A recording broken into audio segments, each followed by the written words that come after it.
I am continuing my reading. What I'm doing in this series is to read through the entire standard works of the Church of Jesus Christ of Latter-day Saints. This consists of the Bible, the Book of Mormon, the Doctrine and Covenants, and the Pearl of Great Price.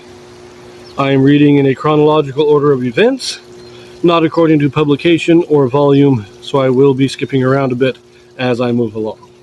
So we are continuing with Ezekiel. This is his great vision about the Latter-day Temple.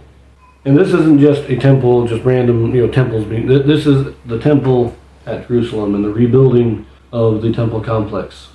And the first few chapters were a very detailed kind of architectural blueprint of how the temple and the other temple buildings would be constructed, what their measurements were. Then we have God's return, and we have a prophecy of the restoration of the priesthood order in that temple. Now we continue with this as we now chapter 45. Portions of land shall be provided for the sanctuary and the dwellings of the priests. The people are to offer their sacrifices and oblations and keep their feasts. Moreover, when ye shall divide by lot the land for inheritance, ye shall offer an oblation unto the Lord, an holy portion of the land. The length shall be the length of 25,000 reeds, and the breadth shall be 10,000. This shall be holy in all the borders thereof round about. Of this there shall be for the sanctuary 500 in length, with 500 in breadth, square round about, and 50 cubits round about for the suburbs thereof. And of this measure shalt thou measure the length of 25,000, and the breadth of 10,000. And it shall be the sanctuary in the most holy place. The holy portion of the land shall be for the priests, the ministers of the sanctuary, which shall come near to minister unto the Lord. And it shall be a place for their houses, and an holy place for the sanctuary. And the 25,000 of length, and the 10,000 of breadth shall also the Levites, the ministers of the house, have for themselves, for a possession for 20 chambers.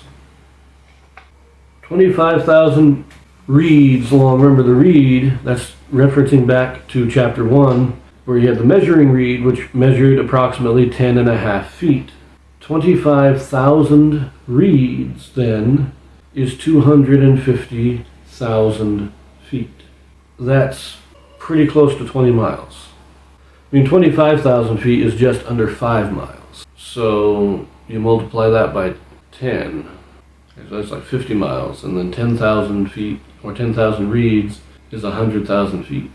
So it's like 20 miles by 50 miles. This is sectioning out a large area of land given to the priests and Levites for them to live in.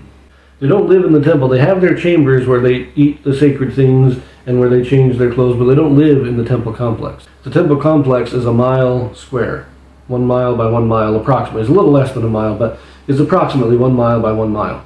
And this area is the land surrounding the temple given to the Levites and the priests to have their houses. This is where they're going to actually live when they're not working in the temple. And you'll note that the proportions here are very similar to the proportions of the temple itself. I don't think they're exact, but it's a very similar proportion. Verse 6. And ye shall appoint possession of the city 5,000 broad and 25,000 long, over against the oblation of the holy portion. It shall be for the whole house of Israel. And a portion shall be for the prince on the one side, and on the other side of the oblation of the holy portion, and of the possession of the city before the oblation of the holy portion, and before the possession of the city from the west side westward, and from the east side eastward. And the length shall be over against one of the portions from the west border unto the east border. And the land shall be his possession in Israel, and my princes shall no more oppress my people, and the rest of the land shall they give to the house of Israel according to their tribes. And I mentioned, 2 chapters ago that it sounded like Christ was the one coming into the temple from the east. Then my last video we read about the prince. The east gate was shut because it was too sacred. Only God could use it except for the prince. And so I said, maybe that was God and then Christ is the prince. But now I'm starting to think that the prince is the king of Israel. He's the leader of Israel. And he's the only one other than God that is allowed to use the east gate. I don't know. There's a lot of stuff going on here, and it's hard because of the wording, and because the wording was written to ancient Israel. Us in the modern day have a little hard time understanding exactly what is meant. Verse 9. Thus saith the Lord God, let it suffice you, O Prince of Israel. Remove violence and spoil, and execute judgment and justice. Take away your exactions from my people, saith the Lord God.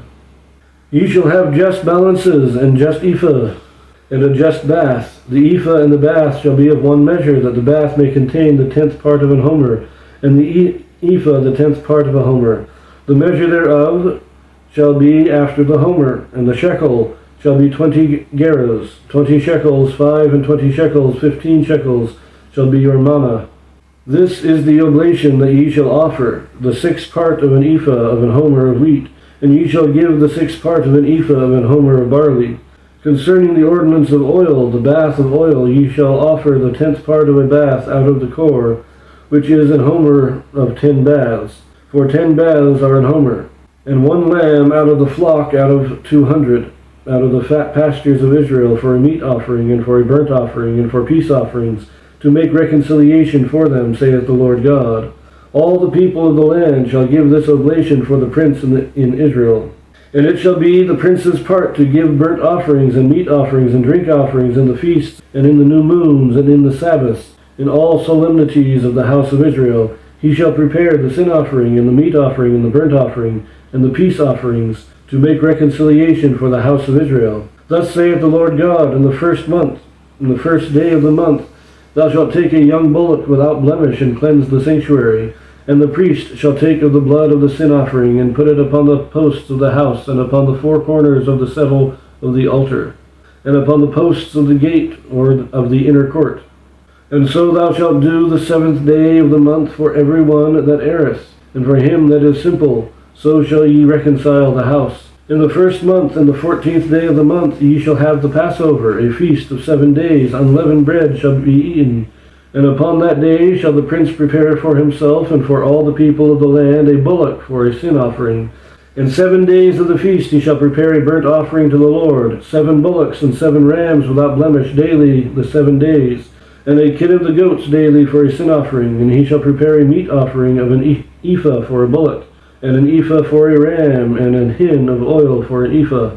In the 7th month, in the 15th day of the month, shall he do the like in the feast of the 7 days, according to the sin offering, according to the burnt offering, and according to the meat offering, and according to the oil. So this is the prince of the people. The princes of Israel first called to stop oppressing the people, to have just weights. I mentioned it before, that you would buy things by weight, and the scales, you'd have to put it on a scale to measure it, and if it's a just weight, then the scales are right. But an unjust weight is where the scales are weighted so that it gives a different weight, so that you can rob people that way. So that's what that's talking about.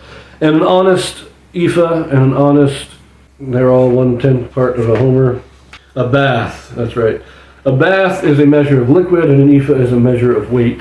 So that's what that's all talking about. Now the exactions, that term there, that means confiscating stuff, expropriating stuff. The government shouldn't be taking what belongs to the people. A just tax is fine, but you don't take what you don't just take stuff from the people. And then the prince oversees all of these feasts. This isn't daily sacrifices. Well, it does say the new moons and the Sabbaths, but he oversees it. He, in a sense, presides at these ordinances. I don't think it means that he performs the ordinance, but he presides over the event. And again, this is largely just going back to the law of Moses, restoring, saying, we're going to bring back what you were supposed to be doing, and we're going to do it again. The Passover is still the same, all these things are still the same. And it's just God saying, the temple will be restored, and when the temple is restored, so will all the ordinances that went with it. We leave that here, and we'll see you in the next chapter.